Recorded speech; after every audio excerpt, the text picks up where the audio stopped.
Hi everyone, welcome back to our channel. இப்போ தான் நம்ம சேனலுக்கு ஃபர்ஸ்ட் டைம் வரீங்கன்னா மறக்காமல் சப்ஸ்கிரைப் பண்ணிக்கோங்க. சரி வாங்க வீடியோக்குள்ளே போகலாம். இந்த வீடியோவில் என்ன பார்க்க போகிறோன்னு பார்த்தீங்கன்னாக்கா, சிம்பிள் அண்ட் நீட்டான பேபி ஃபோட்டோ ஷூட் தான் பார்க்க போகிறோம். வீட்டோட திங்ஸை வச்சு ரொம்ப க்ளீனாக நீட்டாக பண்ணிடலாம்.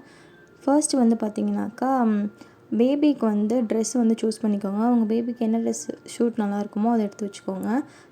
நெக்ஸ்ட்டு வந்து ஒரு பிளாங்கெட் இல்லைனாக்கா டவல் ஏதாவது ஒன்று எடுத்துக்கோங்க. அப்போ ட்ரெஸ்ஸுக்கு அப்படியே ஆப்போசிட் கலராக எடுத்துக்கோங்க. ட்ரெஸ் கலர் லைட்டாக இருந்துச்சுனாக்கா பிளாங்கெட் வந்து டார்க்கும், இல்லைனா அது லைட்டாக இருந்துச்சுன்னா ட்ரெஸ் வந்து டார்க்காகவும் எடுத்து வச்சுக்கோங்க. அப்போ தான் வந்து நல்லா எவிடெண்ட்டாக தெரியும். நெக்ஸ்ட்டு வந்து பேபிஸோட டாய்ஸ் வச்சுக்கோங்க. நான் இங்கே வந்து கலராக சூஸ் பண்ணி வச்சுருக்கேன். உங்களுக்கு வந்து என்ன கலர் வேணுமோ அதுக்கு ஏற்ற மாதிரி வச்சுக்கோங்க.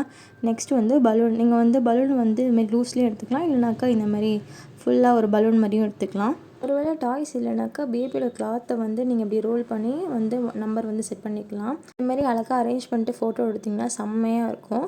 நமக்கு வந்து எந்த செலவுமே இல்லாமல் வீட்டில் திங்ஸை வச்சுட்டு பேபியை வந்து அழகாக வந்து ஃபோட்டோ ஷூட் பண்ணிக்கலாம். கண்டிப்பாக இந்த ஐடியா ட்ரை பண்ணி பாருங்கள். உங்கள் பேபிஸ்க்கும் சூப்பராக பிக்சர்ஸ்லாம் வரும்.